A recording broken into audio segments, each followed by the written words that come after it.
Okay, let's get started. Good evening or good afternoon, whatever the time zone is that you're checking in from. My name is Will Michaelopoulos, proud Spider of the class of 1985, and I'm a member of the URA Board of Directors. And on behalf of the URA, I'd like to welcome everyone from the Spider family that's joined us tonight, students, alumni, faculty, staff, and family and friends. It's my privilege to moderate today's conversation with actor and UR alum Jamie McShane, which is brought to you also by the University of Richmond Alumni Association. URAA seeks to enhance engagement of alumni with the university, its students, and fellow alumni to sustain the university's legacy of excellence and spirit of community for generations to come. Our mission statement.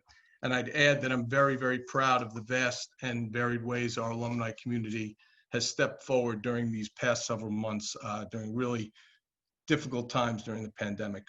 A couple housekeeping notes, since this is a virtual event, here are some housekeeping things you should be aware of. View this webinar like a virtual lecture hall. Please feel free to use the question and answer button at the bottom of your screen and ask any questions you might have, and I'll do my best to incorporate all of them during the conversation. We do have several questions that have been submitted in advance, and they will be part of this conversation tonight, so you do not need to resubmit those. So let's get started. Jamie McShane, he will be starring in the film Mank, coming out next month. In his 30-year career, already 30 years, Jamie has appeared in over 200 television episodes and nearly 30 motion pictures. You'd recognize his recent work in Bloodline and is the star of Bustmans Holiday, which is out now on Amazon Prime. And he is currently working on Animal Kingdom and SEAL Team. Very, very busy schedule. Jamie's also had roles in Sons of Anarchy, Unsolved, The Passage, and Southland. Before we formally introduce Jamie, we'd like to show you a brief reel of his most compelling roles recently. Warning, there is adult language in this reel, so if there's anyone watching with small children or prefers not to hear the adult language, please feel free to use the mute button. So without further ado, please roll the reel. Jamie, welcome. Come on. Hello. Welcome, and thank you so much for taking the time to speak with us today. We really appreciate it, and I know everyone that's signed up is excited about it. Thank you. I'm psyched. All right, let's go back just a little bit. For you're a West Coast guy now, but originally native of New Jersey, correct? Yeah, I grew up in Jersey. Yep. You have family? Yeah, my folks are still back there. A couple of my siblings, and the rest are spread around. Any of them actors? No, my one sister, both sisters were dancers, and one of them actually went to Juilliard for ballet and became a professional ballerina and professional dancer. Oh, very but no good. actors. No actors. She did a little bit of acting here and there. But you were always interested in acting, early age? Yeah, I wanted to act since I was a little kid. Actually, I saw Disney's animated Robin Hood when I was little, like 4 or 5, and I understood it was an animated character, but I was like, I want to do that. And I played a lot of sports as a kid, but I got pretty good at hockey. And my plan was, I'm going to play hockey in the Olympics. I'm going to turn pro. Someone's going to see me and say, hey, kid, we need you in a movie. And that was my plan. Like, that was it. And I didn't really tell anyone because I didn't know what people would think. You know, back then you didn't really say you want to be an actor, this and that. Mm-hmm. And then I had a freak head injury in school.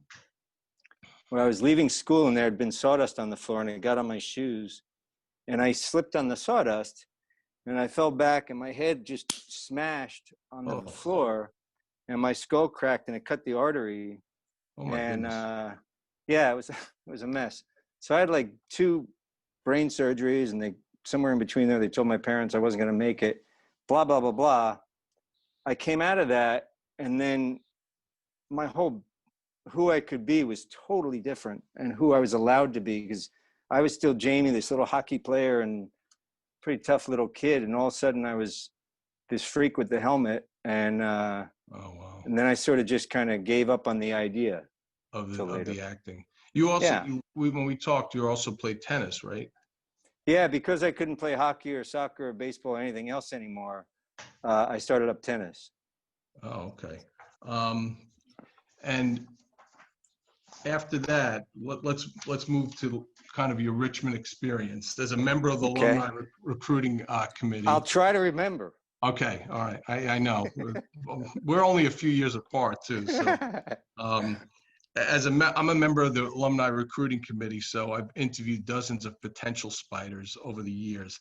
And I'll pose the question to you: why Richmond? What attracted you to the school, and why did you ultimately decide to attend UR?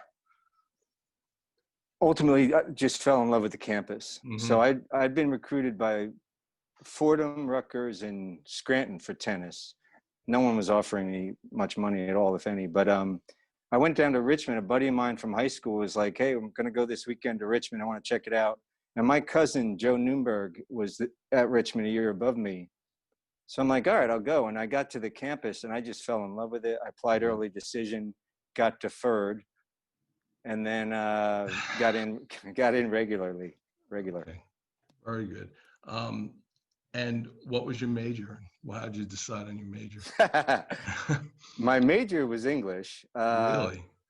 I How I decided was, back then they used to have this big fraternity party called the Pig Roast, and it was this huge party. And after freshman year, it happened to fall right on the day you had to sign up for classes, which didn't bode well.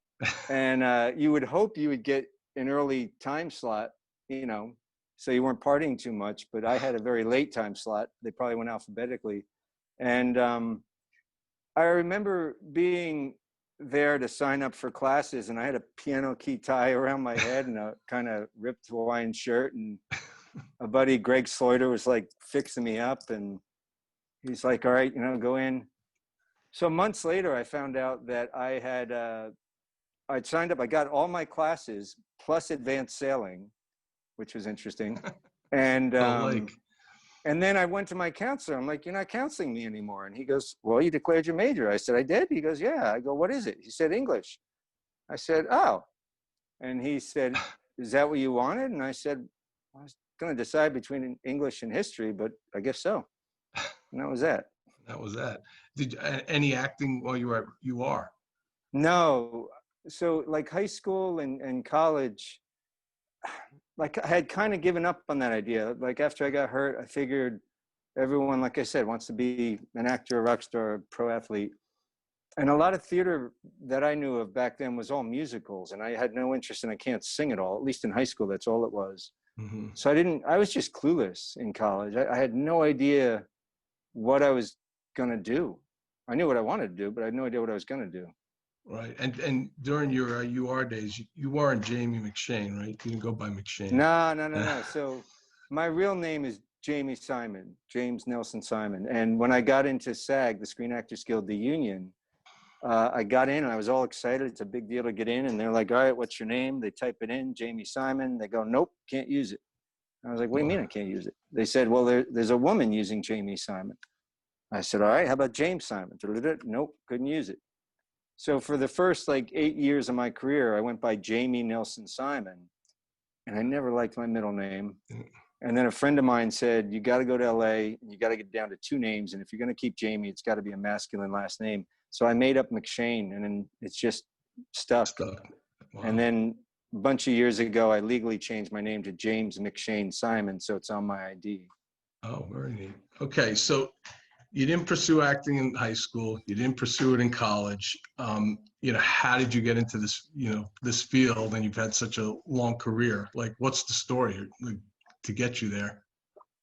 Well, I always wanted to do it. And then I got out of college, and then all of a sudden, here's the rest of your life. And I had worked for my dad. He sold and fixed microscopes of all things. And I would like basically drive a truck doing delivery and pickup for him in sales.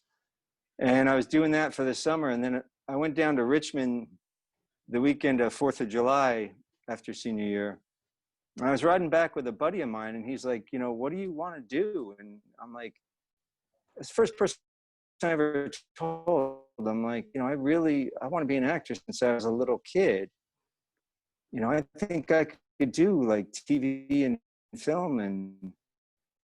And he said, like, Howard, he was so full of life. He was 6'4", full of energy. He was like the center of attention, and just people gravitated to him, and he was could command a room. And I thought, well, he's certainly gonna hit it, you know. And then I saved up and backpacked around the world after I graduated. And I was in Perth, Australia, and this guy was like, you know, hey, mate, what do you want to do? And I said, I always wanted to act as a kid. And he said, well, why don't you do it? And I was like, why don't I? And that was it. And so then I went back to Jersey, and I was driving a truck doing microscope stuff, and I was in this little town, and then there was a sign above a thing that said Fox Casting. So I didn't know what a headshot was. I didn't know anything. So I thought that signed up for something, paid a bunch of money. They said, oh, we're going to give you a portfolio and do this. They eventually took photos and all this. And it turned out to be a crock. Oh. And they just were ripping people off. So I went back there many months later, and I was pretty angry. And they wrote me a check back. Wow. All right. So have you ever combined something we had talked about, your love of tennis and any of your acting, or is it turned into anything? Yeah. So I was trying to get an agent in New York forever, and they'd rep me commercially because I could play a lot of sports fairly well. And back then, rollerblading was huge, and I'd skated all my life, so I could rollerblade well. So I wound up getting a job as John McEnroe's body double. And if you don't know, you're younger people, but John McEnroe was #1 in the world in tennis. And he's a commentator now. And physically, Mac and I are the same size, same build. When I had hair, it was like his. And I don't mimic people well. I don't do any of that, but I can do Johnny Mac on the court to a T. And except I'm tantrums and all. I like his game, not his tantrums. Yes, right. But so I wound up I was John McEnroe's body double for a bunch of commercials. And that was the first time I made enough money to get insurance. And then fast forward many years later, 2 years ago, I played in Chris Everett, who was also #1 in the world. She has a charity tournament down in Florida where she raises a lot of money for underprivileged kids. And I got to play tennis, me and Martina Navratilova, against John McEnroe and an actor buddy of mine, Sean Hattasey. And 2 years before that, I got to play me and Chrissy against Martina and Sean. So that was amazing. Oh, wow. Very cool. Yeah. All right. Any actors that you would consider major influences on your career? Yeah, mostly Gene Hackman and Alan Alda. Alan Alda. Did you work with either of them? No, I wish I did. No, I haven't. I met Alan Alda a couple of years ago at LAX airport, and I saw him and I was like, oh my God, it's Alan Alda. And he was, with his wife and trying to get through God knows what luggage or whatever. And I'm like, Mr. Alda. And he's like, yeah, my name's, I'm trying to make it quick. I'm like, my name's Jamie McShane. I'm an actor. I'm having a wonderful career. And you were a huge inspiration. He's like, thanks, kid. All right, good. And that was it. He walked out. That sounded a lot like him too. You said you couldn't. That was very good. All right, let's talk about some of your current projects. You got such a busy schedule. Tell us about the upcoming movie Mank. It's biopic. The cast is phenomenal. Tell us. Yeah, I was lucky to be part of that. So, Mank is the true story of Herman Mankiewicz, Mank, who is played by Gary Oldman, and Mank was the writer on Citizen Kane, although Orson Welles got majority of the credit. And it's a film by David Fincher, who's one of the top directors out there. He did Seven, he did Gone Girl, Social Network, Benjamin Button, and it's Gary Oldman and Amanda Seyfried, Charles Dance, Lily Collins, yeah, and it's a black and white film from the 30s. It's a period piece, and it was really an incredible experience. What's your role in it? What's your role? I play a guy named Shelley Metcalf. Everyone is based on real people. They made a character named Shelley Metcalf based on a bunch of people. They kind of melded into one. And he's a cinematographer back in the day who really wants to get the opportunity to direct films. Yeah, and he's a friend of Manx and all that. And that comes out next month. Yeah, it comes out, I think December 4th on Netflix. But Netflix, right? it's going to some theaters, whatever theaters around the world will do that. Oh, it is. Oh, Yeah, okay. supposedly. Oh, great. Yeah. And I saw that William Randolph Hearst has a big role in that. And Well, he's been dead for a long time. But I know he has, but I know he has, but Charles they portray- Dance plays William Randolph Hearst, and Yeah. Citizen Kane that Mank wrote was basically based on Hearst's life. on him, yeah. And I worked for them for years, so that's why. Oh, you did? Yeah, for Hearst magazine. So yeah. Ah, was he still alive then? No. Okay. No. But yeah. So and let's talk about the Bustmans Holiday, Amazon Prime. That I watched the trailer for that as well. It looks really good. That was a really special project because basically a very good friend of mine named Austin Smithard, he wrote, directed, produced, basically had to sell his house to get the film done, cashed in his 401k, and he's married with 2 little kids. Wow. He had this film idea, and I wound up, getting cast as the lead, and we got 2 people as the crew, and we went around the world literally in the month of May in 2017, right after I finished Bloodline, and we shot this film, and he had actors lined up around the world, and it was just one of the most incredible experiences I've had. And the storyline in this? It's basically a girl from Ireland who's like a distant relative of my character has gone missing. I'm a retired cop from New York, and they basically say, hey, can you help us find her? And I'm very reluctant to do so, but I go on that journey, and it's the journey it takes me on, my character on as well. All across the world. Yeah, so we filmed in Ireland, Norway, a couple places in Italy, Mumbai, India, Zanzibar, Africa, Sydney, Australia, and a bit north of Sydney. Oh my God. How long did that take? A month. You did that all in a month? A month, wow. Yeah. Wow. Yeah. Yep. Wow. It's pretty crazy. Yeah, busy schedule. And you're also working on Animal Kingdom and SEAL? Yeah, SEAL Team. Yeah, I recurred on SEAL Team last year. I did like 10 episodes. So I'm going back. I play the SEAL Team commander. And then Animal Kingdom, my buddy Sean Haddisy, who's the tennis guy with Martina and McEnroe, he's the lead in Animal Kingdom. And I wound up getting a nice role, like 4 episodes on that interesting character. You've played a lot of interesting characters. It's been fun. Yes, it has. There's actually a question. We'll get to that in just a little bit about that.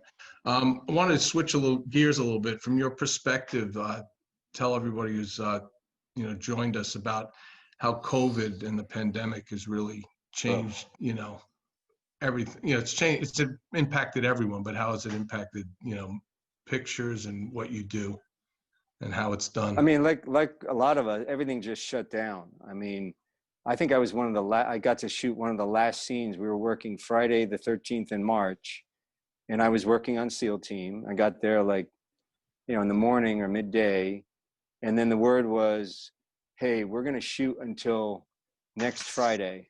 So you have other scenes next Friday. 2 hours later, we're going to shoot till next Wednesday. A couple hours later, literally CBS says, get Jamie's scene in, and then we're done. Really? And yeah, and it was just, it shut down, and then everyone else knows what happened. And then we were just shut down as an industry till a couple weeks ago. And, now I have to get tested for Animal Kingdom and for SEAL Team. They're separate. One is CBS, one is Warner Brothers. So I'm fortunate because both are right near where I live, but you have to go get COVID tested a couple times before you do anything. And then I shot one day on Animal Kingdom out in Malibu, and we were outside, so it was a little more free, but everyone's masked up. Everyone's kind of grouped up with, the groups they're supposed to be, camera, sound, whatever. Wow. And you keep your mask on and, for rehearsals and everything else. And then when they say roll camera, you take your mask off and go. And that's it. And then you mask up again, right? Correct. Wow. Yeah. And and that's not going to change for the foreseeable future either, just like anything else, right? No. If anyone else out there can tell me, let me know, because it's wacky. I mean, I think we're lucky in LA because at least, our restaurants can stay open year round outside. Hmm. you know. Yeah. I don't know where you are. Holy Not, mackerel. yeah, it's been difficult. So, Yeah. all right, thank you for that. So there's been we have a number of questions that have come in. What's your advice to any UR student that's interested in pursuing acting, both while they're at the university and then post-graduation? From your experience and your life lessons, what would you say to students? I would say get involved as much as you can with whatever it is, whether it's student films or theater. Unfortunately, I don't know when theater is coming back. Hmm. Get involved in as many projects as you can. Nowadays, when I was a kid, you had to have a camera with film and everything. Nowadays, you can shoot anything on your phone and people do it. Write your own stuff, make your own stuff, film it, practice, just practice. And then know, like, are you a person that needs to really study and take classes and really do that? There's some people like that, and there's some who are more just on the job doing it. Hmm. And I would say just get involved, number one. And if you really want to be an actor, you also got to get involved in just life and having different jobs and stuff to bring to the characters you're going to play besides just studying Experience. experience. Yeah. Anything that, that you've learned over the years that you would tell students to maybe avoid, or pitfalls, or I don't, I was thinking about that. Like, what I thought, like, don't be too pushy. Don't really push people too hard. And then I was talking to a writer down the street 2 days ago, and he was talking about an actor who became very famous on a TV show, who was just pushy, but he was a nice guy, but he really just pushed till he broke in. So I was going to say, don't do that, but apparently I'm wrong. how about acting lessons? Have you studied? I took kind of two classes. The first class was, it was like 6 weeks in Jersey at this little church or something. And it was run by a soap opera star there named John Loprino, who's the nicest guy, a good actor. But it was a lot of women who really wanted to meet him, and a couple guys in the class. And that was the first thing I ever did. It was just like a 6-week class. And then I took one class in New York once a week for a while. But most of it is just natural and It was practice, right? hopefully it's natural, but Yeah. the teacher I had in New York, he was like, go work, go do anything. So I did a lot of theater. I did a lot of extra work. As a matter of fact, last night, Heather, my girlfriend, and I were flipping the channels, and this movie Boomerang came on with Eddie Murphy. And I'm like, I rollerbladed in that. And then we waited, and I'm like, that's me skating in the background. Oh, really? And then there was another scene like he's having lunch with a couple guys. And I'm like, that's me. And we pause, and it's back when I had hair, and I'm like, that's me there, So that was kind of funny. But So I did a just lot of extra basically work. just get work, right? Yeah, and I did dinner theater. I did anything, anything to first learn what it's like to be on a set, and then learn how to act. Yeah. Okay. You mentioned someone who's a really nice guy. We have a couple of the submitted questions I'd like to turn to. This one's very interesting. There's something in Hollywood known as the Vincent Price theory, which states that actors who play primarily bad guys or jerks are often the nicest people in real life. How would you rate yourself in that theory? I think that's subjective, and a lot of people would have opinions about that.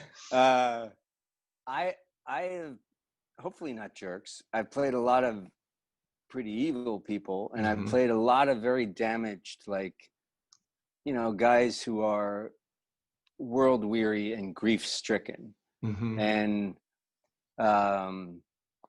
hopefully people who work with me think I'm, okay to work with. And you draw what you draw from, Right. Why do you think you've landed those type roles? Is there something that I think when I smack my head, I think I'm emotionally. I think things sometimes are emotionally exaggerated for me. Like in college, you just wanted to fit in and be like other guys who were calmer and all that, and things they would just like brush off just would affect me so deeply and bother me. And it's helped my career tremendously. As a man, it's been pretty difficult sometimes, but I think I've been able to tap into the grief that I feel and stuff that's happened. Emotion. Maybe it's a bit more magnified for me. And then I've had two of my brothers are, a little wild and crazy, and I'm able to tap into that aspect of my genetics. Interesting. So that was a great question that was submitted. Thank you. We have another question that was, and actually the person who submitted it, so you are alum and a friend of yours, and I think we have him on as a special guest, surprise guest, and we'd like to bring him on. Laura, we have him.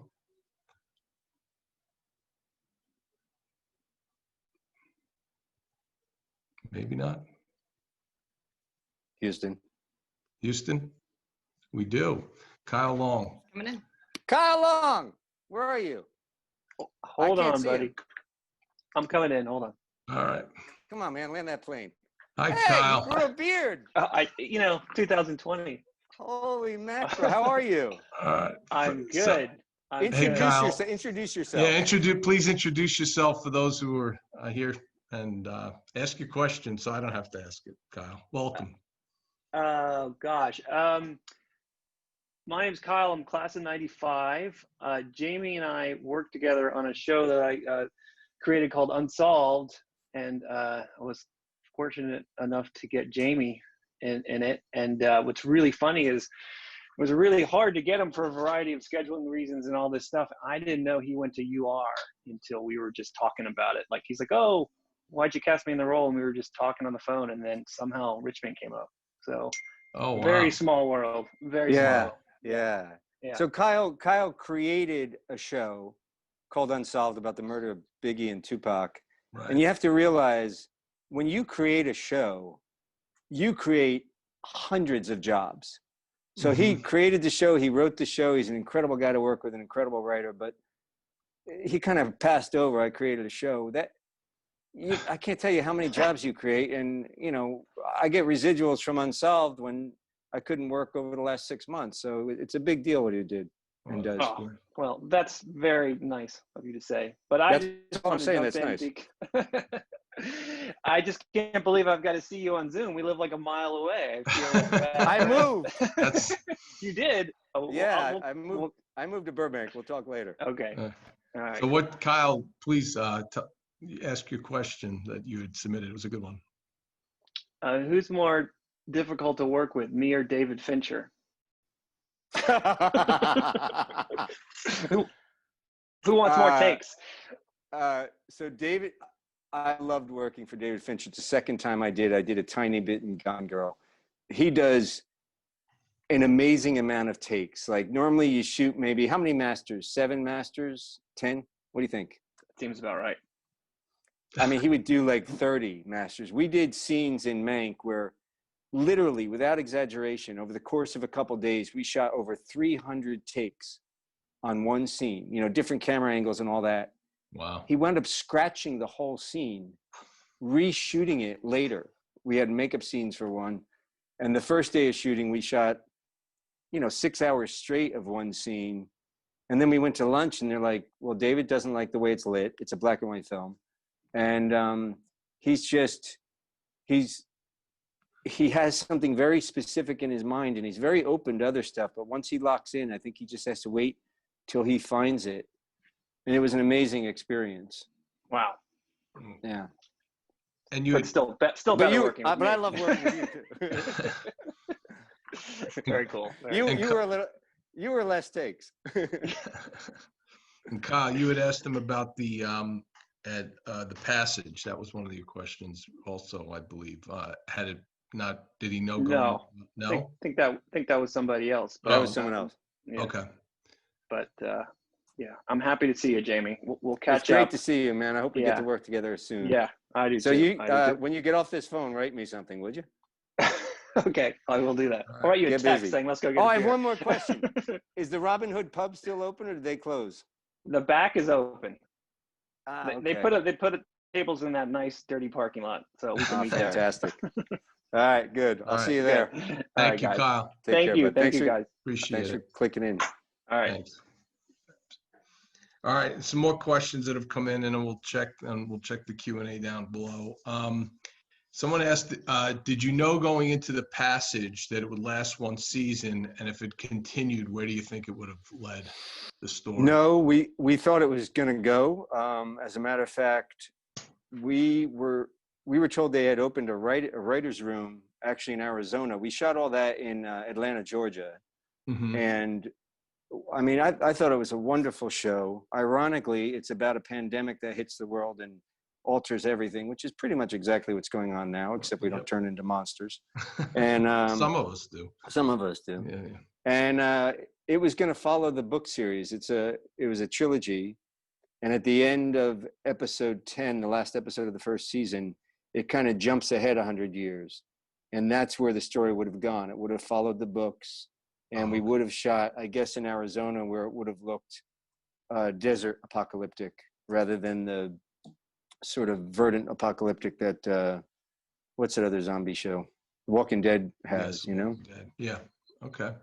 And the last two questions are more real like advice for career. One is the West Coast / LA or New York a better place to establish an acting career with an IMDb card? And that's from a junior here at UR. First of all, as far as I know, there's no IMDb card. The IMDb is the Internet Movie Database, and that's where you go on and you look up pictures and credits. I think you're talking about a SAG card, which is the Screen Actors Guild, which is the union. Mm-hmm. And SAG merged with AFTRA, it's all one union. But yes, you want to get your SAG card. It's catch-22. It's hard to get, and you can't work unless you have one. As far as New York or LA, when I started, all the work was in LA. There was only a couple TV shows in New York, a couple soap operas. I think there's a lot more in New York now, or at least there was prior to COVID, but there's a big industry in New York. There's also a huge industry in Atlanta. So Richmond's not far from there, a little bit in the Carolinas. LA's the hub for film and TV, but there is work in, like I said, Atlanta and New York. I don't know which is best. Mm-hmm. Is it easier to maybe break in one of the smaller markets, or not necessarily? It could be. I mean, yeah, I guess it could be. You could start getting the smaller roles down there because, if they're shooting something in Atlanta, they're not going to fly someone in for smaller roles. They're going to fly someone in for the big roles, where they're going to be there for a bit. They're going to get more locals down there. As a matter of fact, there's a guy I work with, God, his name just escaped me. He's a regular on SEAL Team. Great guy. God, I can't believe I can't think of his name. But he was a local down in like Atlanta and North Carolina and all that. And then he got on SEAL Team recurring, and then they made him a regular. So, yeah. Okay. And then in a similar question, my grandson is a junior, has had a talking part in feature film and been in some short documentaries. He also has the card, and while in college is currently interning with New York Screenwriting Company. Upon graduation, how and where does he find entry opportunities for establishing a career? I guess it's a similar answer, but it sounds like you're doing better than I did. I mean, it sounds like you got the ball moving. Like I said earlier, just keep working on productions as much as you can in any aspect that you can, and keep acting. And I'd say whatever you're doing, keep doing it. Okay. And we have a few that have questions that have popped in now. Do you have any features about Hardy Ball in the works? That must be an inside joke, right? So you remember Hardy Ball? Do they still have it at Richmond? I don't believe so. So Hardy Ball was a football game in intramurals. It was so much fun. It's 7-on-7, unlimited passing, forward or backward, one-hand touch, but it was very violent one-hand touch. That's a game that no one outside of University of Richmond seems to know, and it's a great sport. I don't know. Someone write it. Get Kyle back on the line. Okay. Then it says, can you talk a little bit more about your time on Bloodline Any favorite memories or moments on the set? P.S. I'm from Atlanta and appreciate the Atlanta film shout outs. Bloodline was just an amazing opportunity, an amazing group of people, the writing, the acting. So I had at that point been acting for 25 years.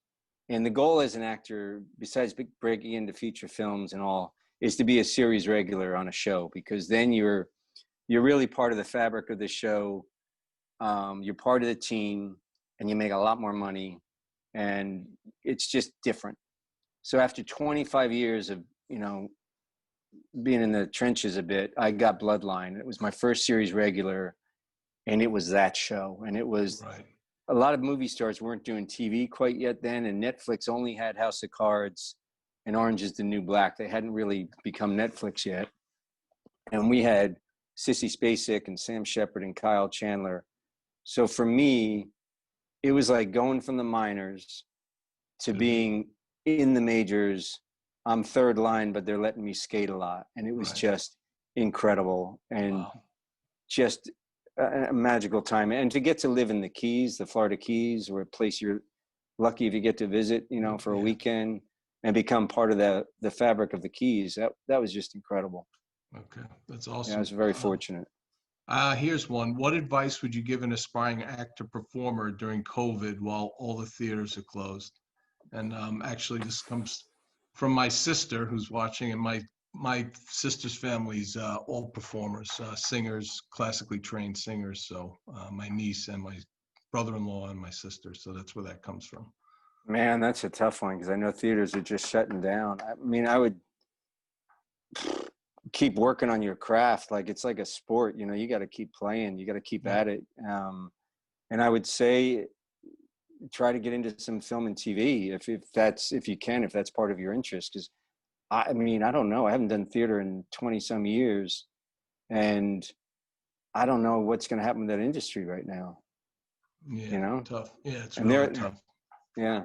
So, okay. And then you've always reminded me of Tom Hanks. Have you ever had a chance to work with him? No, I hear he's a very nice guy. I would love to work with him. No, I've not met Tom Hanks. Okay. Anybody else that we've forgotten? Someone said they love the palm trees, so I think we're pretty good on any other questions here. I think that's it that have been submitted. If we could, I'd like to have a little fun here. I've seen this done on a local talk show here, just a little lightning round. They'd be kind of free association, one-word answers. I'm going to hit you with some questions, and we'll get to know a little bit more about you. That sounds good? No? All right. That's one-word answer. One-word answer. There you go. You ready? Yeah. Your favorite actor? Gene Hackman. Gene Hackman. Favorite food? Ooh, probably everything that's bad for you. Bacon, shrimp, chocolate. All-time favorite movie? Braveheart. Oh, interesting. If you only had one music album on a deserted island, what would it be? Definitely be Beatles. Might be Let It Be. Oh, interesting. Your Maybe favorite Revolver. Might be Abbey Road. Your favorite role to date? Wow. Probably O'Bannon in Bloodline. I mean, yeah. All right. That's it. Well, I mean, if the film I did around the world just is in a different category, but yeah, probably O'Bannon in Bloodline. Bloodline. If you could change one thing about your appearance, what would it be? I'd have hair. Favorite color? Purple. Ooh.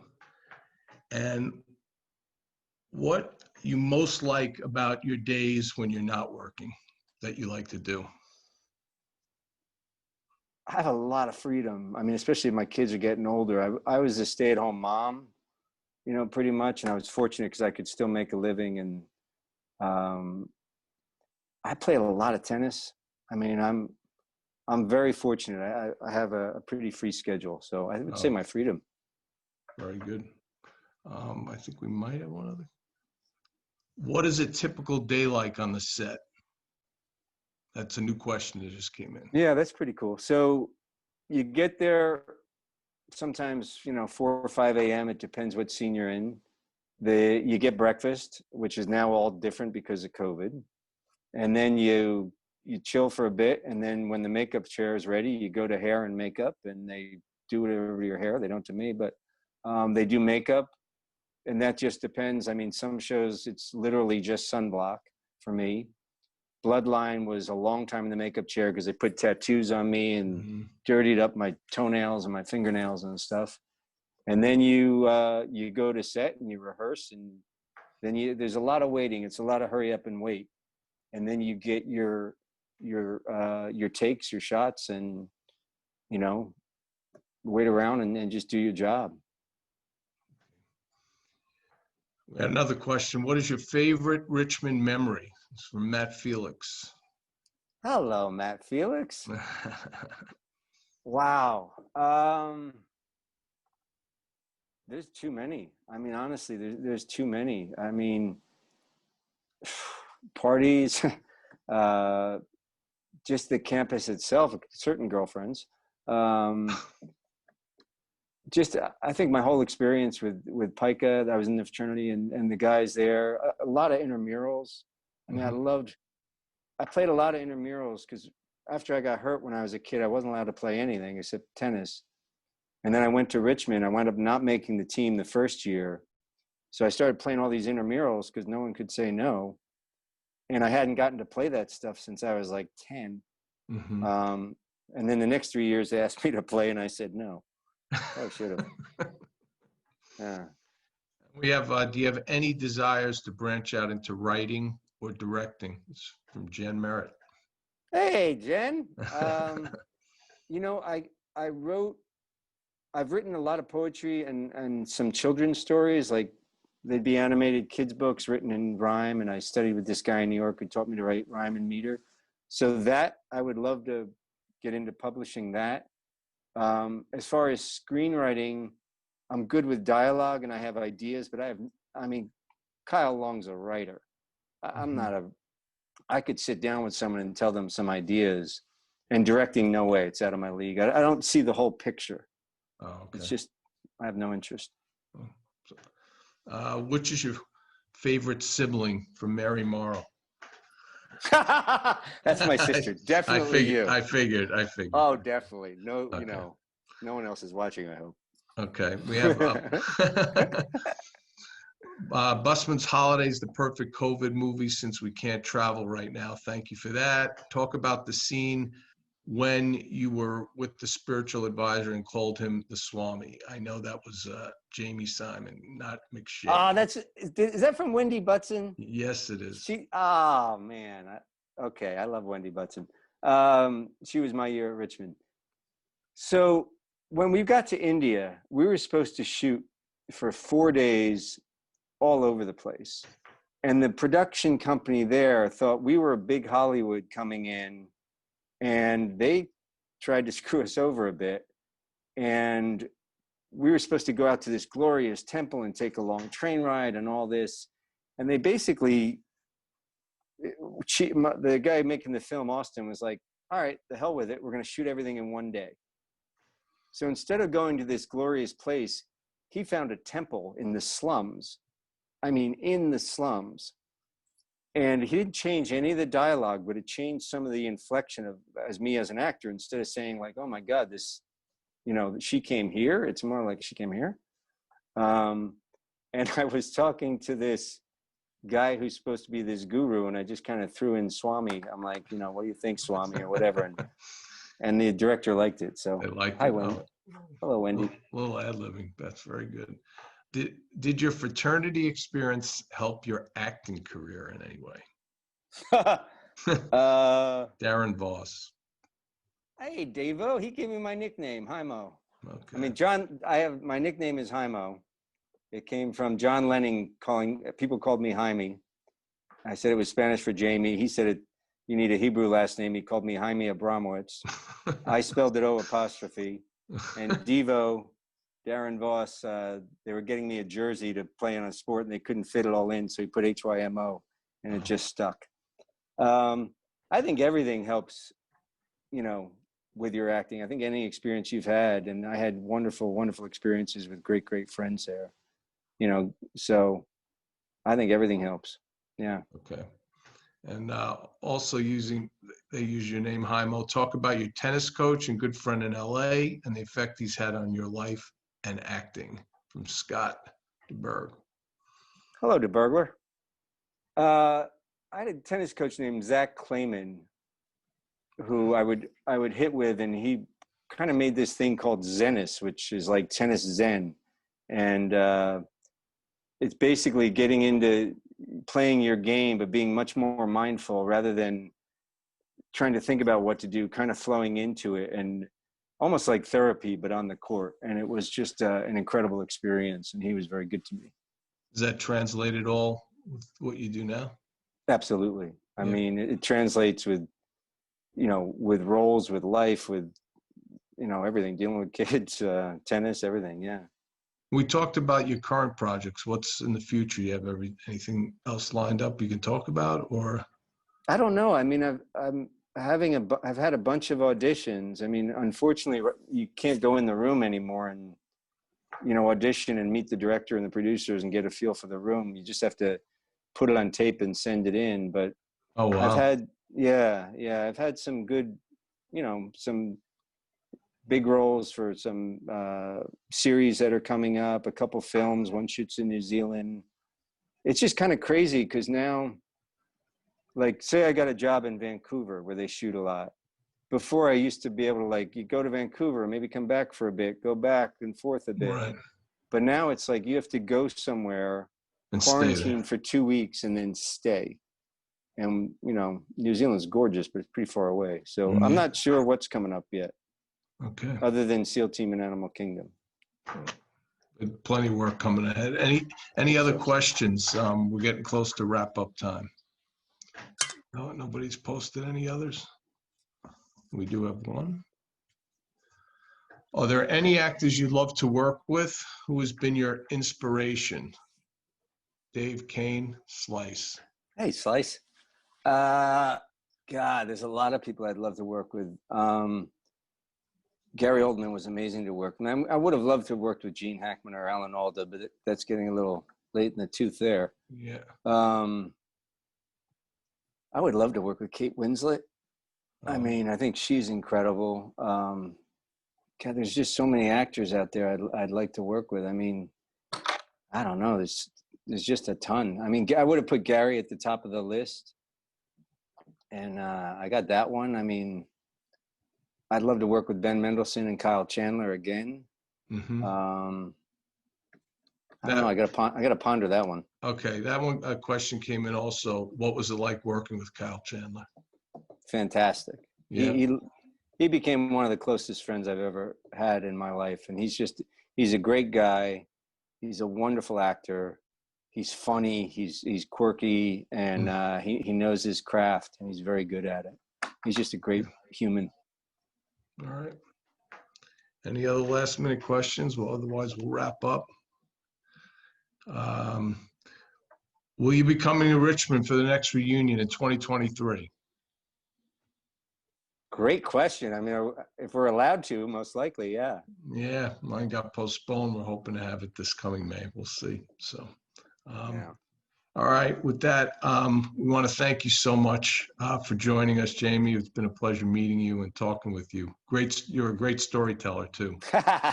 This was a blast. Thank you. It I don't get asked to do this very much. They always want to see the Kyle Chandlers and the Sissy Spacek. So this was exciking for me. So Well, I think you're on that path. So wishing you continued success. Thank you everybody who joined the webinar today. Hope to see you soon. In the meantime, please stay safe, be well, and most importantly, go Spiders. Thanks, Go Jamie. Spiders. Yeah. Thank you very much. We'll see you soon. Bye, everyone. Bye. See ya. Bye.